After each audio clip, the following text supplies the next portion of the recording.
Hello, and welcome to the Brutal Iron Gym podcast, where our goal is to cut through the BS and deliver the brutal truth about topics related to health and happiness. Today's podcast number 1905. The topic is Q&A, and the title is How to Get Started in Bodybuilding and Aesthetic Competitions. So we had a listener reach out, and their goal in the new year is to compete in an aesthetic competition. Now, this is a female. She wants to eventually compete in women's physique, which would be the most muscular category for women at the moment. Now, she believes that she'll probably have to start with women's figure first, in that she's upper body dominant. She has some good shoulders, she has good back detail, but she doesn't have very large legs. So she's going to start with figure first, and then continue to grow her legs and eventually get into women's physique. If a woman was starting with a dominant lower body but a smaller upper body, she might do women's wellness, because that's more of a lower body dominant kind of category. If you're kind of starting without a lot of muscle anywhere, bikini would be a good kind of balanced look where it gets you on stage, gets you into the competition feel. You get to practice training for the goal, nutrition for the goal, and get on stage, and then you can kind of continue to grow from there if you want to continue to grow. But that was a question that was posed to me, is how do they get started in aesthetic competitions? Now, the reason why I wrote bodybuilding in the title is because it's just going to get more hits on like searching tags and whatnot. Aesthetic competitions is a kind of maybe a term you haven't heard often, but when you think of a bodybuilding show, bodybuilding is typically thought of now as men only, because they got rid of women's bodybuilding as a category in a lot of federations, because they were trying to promote less drug use in the non-tested federations for women. They were trying to, basically they're trying not to reward women being more muscular. They want some muscularity, but they're trying to get them to take like less drugs, which are having masculinizing and negative health effects. The idea is to promote less drug use. Now, whether that accomplishes that is a whole separate podcast. But when you think of bodybuilding shows, it's a very incomplete terminology, because bodybuilding is only one category. In women, there's bikini, figure, physique, women's, women, wellness. Yeah, so bikini, wellness, figure, physique. Gosh, I had a mind blank there, because they used to do fitness, which I don't think some federations do now or not. So there used to be different categories, now they're all changed. But those are kind of the dominant ones for females. For men, there's men's physique, classic physique, and then bodybuilding. Men's physique is the guys that wear the board shorts, like swimmer shorts. Classic physique is bodybuilding, but where the shape is argued as being more important than muscular size. And then bodybuilding is just get jacked. Doesn't matter if you're pretty, just get jacked. So for men, they have those three categories. And then some federations have transformation categories. There's a little bit of difference, because there's not one only federation. If you think of like the NBA, there's a WNBA for women, there's the NBA for men, that's it. NFL, it's the NFL. Major League Baseball, NHL. When you think of bodybuilding, there are a lot of federations. There's a lot of groups and organizations that do those kind of shows. So there's a lot of variability to the categories and options at different events. So, again, the reason why I wrote bodybuilding is because it's going to hit a lot of people, but I don't want to be exclusive of people who are interested in the other competition categories. Okay, now that I got through all that, now the reason why I want to say that, it sounds like I'm maybe trying to be politically correct, but I just want to point out that, in my opinion, saying bodybuilding as like an umbrella term is very antiquated. So if you talk about going to a bodybuilding show, it's a very antiquated phrasing, because bodybuilding is only such a small section of the shows now, and I wish they would have a different term for it. So I use aesthetic competitions because I want to be more inclusive of the other categories, but you probably don't see people using the term aesthetic competitions very often. There you go. Now, when you're thinking about getting into aesthetic competitions, the idea that the listener sent this in was they don't want to just build muscle and be lean. They want to do that for the purpose of competing. So they wanted to know not only how do I get into training and nutrition and supplements for my goal of building new muscle and being lean, but also how do I get into competition specifically. But with that said, the first place to start is how are you going to program? How are you going to get on stage? Nutrition, training, and supplements. So nutrition, we have a free option. You can go to the website, www.brutalirongym.com, go to free nutrition education. The first link there is how to create your own nutrition program. You can set up and create your own nutrition program following those instructions that will absolutely work well as an off-season nutrition program. Then when you get ready for the competition, you do have to do more specific things, such as narrow down food variances, narrow down meal timing variances, kind of match better timing of digestive rates to the time in between your meals. You have to reduce sugar intake. You can possibly have to increase protein percentage. There are a lot of modifications that you may need to make as you get closer to a competition. But just to get you started, that document on our website is absolutely what you would need. If you go to a coach, they're going to give you variations of that, hopefully. I have seen everything under the sun of what coaches have given to people, from the best to the literal worst, that it's just absolutely insane. What you should expect from a good coach if they're going to give you a nutrition program is something that allows you to control what you do so that way you're consistent with known habits each day, but allows for variability so you can balance life. So clients that I work with, I give them caloric ranges. So we might aim for, on a training day, maybe 2,400 to 2,800 calories. On a non-training day, maybe it's 2,000 to 2,400. So we have a range. I'm never going to expect a client to hit an exact number every day. That's impossible, basically. And that will just set them up for a failure mindset. And then for protein, we're going to have a minimum and a maximum. If the person does tend to sometimes overconsume protein, I will give maximums. But most people just need a protein minimum. We're also then going to control our sugar intake outside of training times. And then from there, we just choose foods based on what that person prefers, how they digest the foods, what's the best digestion for them, and then how do they feel when they eat certain foods. So do they feel better with higher carb? Do they feel better with higher fat? Do they feel better with meals being mixed? Can they variably switch throughout the day depending on what they're doing at the time of each meal? Then we choose foods based on preference. So if they like rice versus potatoes, we eat rice. If they like potatoes versus rice, we eat potatoes. Just allow for food variance, because no one is going to be able to control every aspect of their life. You're not always going to have the same foods available every single day. So having some options allows for variability, but remaining to be consistent so you can get an outcome that you want and know how to make changes along the way to continue to push and progress that outcome. The worst things I've seen from coaches is it'll be a diet where breakfast, 2 whole eggs, 8 egg whites, 1 cup dry oats. And that's it. They don't tell them any options, and they don't even tell them the calories that's in that, the amount of protein that's in that. They're supposed to eat that.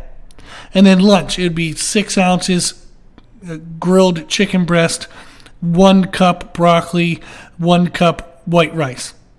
That's it. They don't tell them about condiments at all. They don't have any variability, any variance. And then meal times are like, you have to eat at 9 a.m., you have to eat at noon, or you have to eat at 11:30. It's all down to like singular minutes, which is a joke. Just any coach that gives you that, it's absolute trash. Absolute trash. Because it's unnecessary. And it makes it so strict that the person's going to feel like they're failing all of the time when they're really not, because things don't need to be that precise for them to make great progress. So I've helped people get pro cards in tested and non-tested organizations, and we've never had to be like down to like singular meals and things like that. until maybe the last, say, 6 to 8 weeks before a show. Some clients have never had to do that. They get on stage, they do fine, even with variable food intake. Some clients, we do have to get more specific. So it's a little bit different per person, but that's only in the final last, 4 to 8 weeks. If you're in your off season or you're trying to build in the, you're in a building phase, you absolutely should have more variability, so that way you can make progress, remain consistent, but balance life and not burn out mentally, which can happen very easily. But that's for nutrition. If you want a free option, go to our website. If you get a coach, you should expect to have calorie ranges. You should expect to have food options, variability. You'd have scheduling variability. There should be a way for you to personalize the approach rather than having you have to modify every aspect of your life to a singular approach. Training, we do have free options as well on our website. Again, you can go to www.brutalirongym.com, go to free program examples. On that, we have one-on-one client examples, and we have general free templates. So if you're looking for aesthetic competitions, we have fat loss and shaping templates, which would be great for anyone doing, like a female doing bikini, wellness, or figure. If you're doing physique, you probably want to focus more on building. So we do have female shape development program, which is if you're already relatively lean and you just need to build muscle, that would be a good program. We have bodybuilding for male or female that wants to just get jacked, getting as big a muscle as you can while having a small waistline. So we have all those programs you can find for free on our website. If you hire a coach, what should you expect is, again, you should expect them to personalize the approach. When I write programs for clients, I write it for the gym that they go to. So I'm never going to have them do, if their gym doesn't have a seated leg curl, I'm not going to write seated leg curl. Like I'll know exactly where they train. I'll know what equipment they have, and I'll ask them to do that equipment. Then I'll also personalize the programming to whatever their schedule is. So maybe they can only train on Monday, Wednesday, Thursday, and they can't train the other days, so I write it for those days. Whatever it is, I write it for their schedule, I write it for their equipment, I write it for their abilities. I've had clients where they maybe want to do bodybuilding, but they have a history of like a knee injury, and then the programming has plyometrics in it. And it's because the trainer just copied and pasted it from their previous client, or they're using a template, which is just trash. So if you're paying for personalized programming, it should be 100% personalized. If you're paying a reduced price just to get a workout template that the coach would send to anyone with that goal. So you're like, okay, I want to do bikini, so I'm going to buy the bikini program. Well, then no, it's not going to be personalized because you're buying a cheap version of a program that's better than nothing, better than going into a gym and winging it. But if you want a good, cheap program, use the ones we have for free on the website. They're going to be much better than any bull crap you'll find from another coach that's relatively cheap or free. And then the reason why I can say that, and I know that's aggressive and kind of arrogant, but the idea is I take a lot of time to write my programs, and I care a lot. So I know it's going to have a lot of detail. It's going to have a lot of personalization capacity that a lot of other programming won't. And then if you do pay for one-on-one coaching kind of programming, it should be 100% personalized. They should ask you a lot of questions. They should modify things based on the answers to your questions. If you have a shoulder problem, you shouldn't have shoulder demanding exercises. If you have a hip problem, you shouldn't have hip demanding exercises. They should be able to work around issues like that and work within equipment that you have and abilities in your current abilities. Then, if we look at supplements, again, we have free podcasts that you can listen to supplements, so that way you can learn kind of what are the right ones, like what's the minimum effective dosage, basically. So podcast 1800 is a Q&A podcast titled, "Are Supplements Really Worth the Money?" That would be a good one to check out. Then we also have, in regards to growth supplements, podcast 1528 is a Q&A podcast titled Glycerol Supplement and Growth Supplements. So you can learn more about muscle growth focused supplements. So that is totally for free. You can listen to those and then pick out whichever ones you can afford. If you get a coach, what should you expect? they should focus on kind of health first, meaning it should be like multivitamin, mineral vitamin supplement. Maybe they want to focus on joint health. Maybe they'll give you some extra ways to get some protein in, like protein powders. But it should be focused on health, not the first thing they give you is a fat burner that has tons of caffeine and a diuretic in it. That's not going to be the best place to start. And then also, they should be open to you buying various brands. If they recommend only their brand, that's a huge red flag. Or if they say, any other brand is crap, this is the best brand you should have, again, a huge red flag, even if it's not their brand. There are brands I favor and I personally buy, but at the same time is, like creatine is creatine. If you want to take creatine, you can get it from damn near anywhere, whatever is most convenient for you. One of the ones I like is NutriCost. It's not super publicized. It's not like a sexy kind of labeling, but it's a good company. They have good basic ingredients. They do what they say they're going to do, and it's a relatively low cost. So the choice of supplements should be what's best for you, but also then what's the cheapest of that. Not, here's $60 a month BCAAs, like bullshit. So find stuff that is necessary for your situation.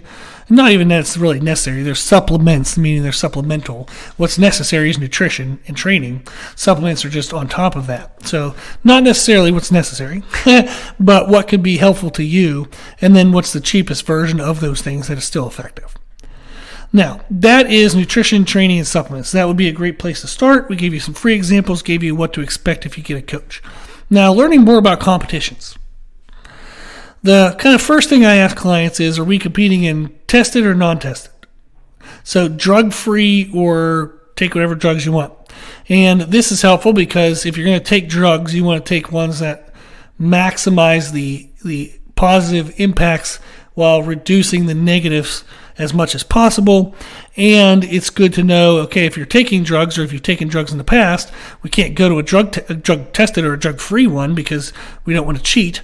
There are people who do take drugs that they know cannot be detected, and then they still compete in drug-free ones.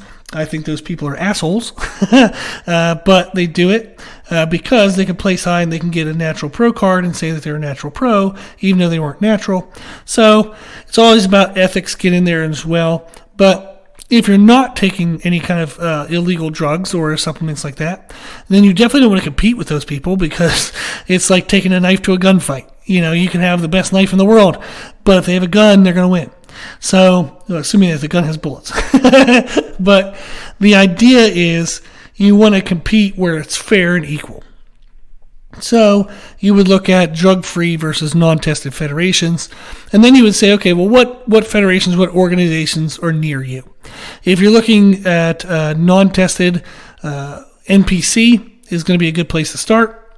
Now, NPC does offer some all-natural kind of or like tested shows, so you can look at that if you want to. But more common kind of drug-free ones are the OCB, the NGA, WMBF. There's a lot more, I'm sure. But those are the ones that I've had the majority of my clients compete in is NPC, NGA, OCB, WMBF, and we'll branch out from there. But you could look at those organizations' websites, find out who hosts competitions near you. I would definitely recommend going and watching one. That could be very fun. So that would be a great way to kind of increase your exposure to get yourself more and more comfortable with the environment, and also just to kind of get a better idea of what in the world you're going to face when you compete. So definitely go attend one if you can. That's going to be very helpful. And then the next question is, what category should you compete in? So I've talked about bikini, wellness, figure, physique, men's physique, classic physique, bodybuilding. How do you know which category is right for you? My favorite thing to do is to ask clients to check out posing videos from those organizations. So if you're trying to decide between bikini, wellness, and figure, go look at the Olympia videos, posing videos, or local NPC videos or NGA videos or OCB videos. Try to see what those athletes look like in each category. The reason why I like this is I would ask the client, which body type do you like? And which posing style do you feel most comfortable with? Because you're going to look like what you look like on stage for one day, but then you still have to have that body for the rest of your life, for every other day that year, until we continue to build and develop it and maybe make it into something a little bit different. But you want to be comfortable in the skin you're in. So if you were like, okay, I was told to do figure, but I like the wellness look better, then do wellness. And maybe you have to take 6 extra months or even a full year more to change your muscular shape and change your body composition. But go towards a body you actually like. That will be a much better process because you're going to stay more motivated. You're going to be happier in the off seasons. You're going to have a lot more satisfaction with the process if it's towards a body that you actually like. Then also with the posing, sometimes people don't like some women don't want to be in high heels. They don't feel confident walking in high heels. So don't do figure because you have to be in high heels. Some women don't like doing like bodybuilding poses. They like more of the glamour and glitz of the heels and, or the bikini kind of look and feel. So I would encourage them to do that. So compete in a category that you like the look. Compete in a category that you like the way in which they present their body. So that way you can have the most comfortableness as possible in an experience that's probably going to feel pretty uncomfortable at first. Okay, the last thing we look at, the last question is, when should you compete?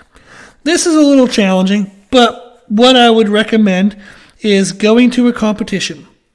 Once you know what kind of competition, whether it's drug-free or non-tested, once you know the organization that you'd like, once you know the category you'd like, then go to a competition, look and see what those people look like. See what they look like on stage. Now, this is going to be very challenging because you're going to see them at their peak and you are unlikely at your peak. So you're going to look at them and be like, oh my gosh, they're way leaner than I am. They should be. They're on stage. You are not. But it gives you an idea of what to look like. And then if you don't want to hire a coach yet, you could ask people who have competed before, whether you know them personally or reach out on social media. Ask them, hey, based on the way I look, what do you think? Do you think I could compete or not compete?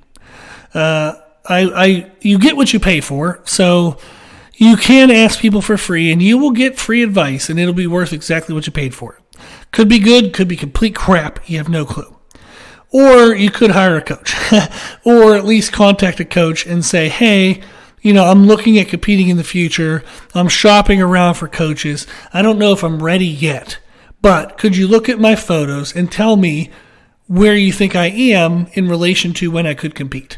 So maybe you send them some photos, and please wear appropriate clothing, but send them photos of what you would look like. For women, you can wear like spandex shorts and like a sports bra. For men, you can wear spandex shorts or swimming trunks. Please don't send like photos in your tighty whities. But send the photos that are appropriate. Oh, please. But send photos that are appropriate. Or maybe just ask them first if they'd be willing. That would be nice. Let them say yes before you send the photos. But you can get a coach's opinion. If you tell them that you're shopping around for coaches, they'll probably take a couple minutes and give you an opinion. And that's at least a better opinion because they're an actual coach. Or you could pay someone and say, hey, could you evaluate? Could I talk to you for 30 minutes? Could you look at my photos? Tell me what you think. Maybe that way you don't have to commit to them, but you maybe give them a little bit of money. That way you get their undivided attention. You get their full knowledge. So there are ways in which you could do it for free. There's ways you can do it with a reduced cost. But that would be when you know to compete is you have to get some confirmation because you're going to be your own worst critic. You're going to tell yourself you're never ready. So getting somebody who has experience with it, telling you when you would be ready is very helpful. Awesome. Okay, hopefully all that information was helpful. A ton of stuff is on our website. So definitely if you haven't been there yet, go check out our website, check out all the free stuff. If you see anything, if you don't see anything that you wanted, just shoot me an email. At the bottom of pretty much every page on the website is a contact form, but it's definitely on the bottom of the home page. Just contact me. Tell me what you were looking for, and I'll send you some information. But I appreciate you listening to the podcast. I hope that this was helpful information. If you need anything, reach out. My email is brutalironjim@gmail.com. Right now, I'm offering free 15-minute consultations. So you could take that opportunity to contact me and ask me if I would like to look at photos or give you some opinions on things. And then we can set that up.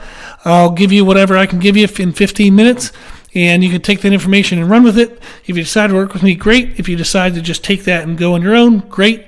I enjoy the 15-minute consultations because I get to meet a lot of unique people. I learn something from it every time. I do prefer that people reach out if they're interested in working with me because I don't want it to be, something where I spend 10, 20 of these sessions a week and only come out of it with 1 or 2 clients. The idea is to give a potential client, a chance to meet me. We talk about your goals, the challenges you're struggling with, and then what we can do to overcome that. So I wanted to do it as a kindness gesture to give people a chance to talk to me before they would have to commit to anything. So please be kind in return and use that if you think you're going to be a client. Okay, you can sign up for that via email, brutalironjim@gmail.com, or on the website on the 101 services page. Okay, well, if you like the podcast, please share the podcast. If you like the podcast, please consider donating to support the podcast, which you can do on our website. Also, if you like the information we share in the podcast, you can find more from us on our social media channels. You can find us and follow us on Instagram and YouTube under the name Brutal Iron Gym.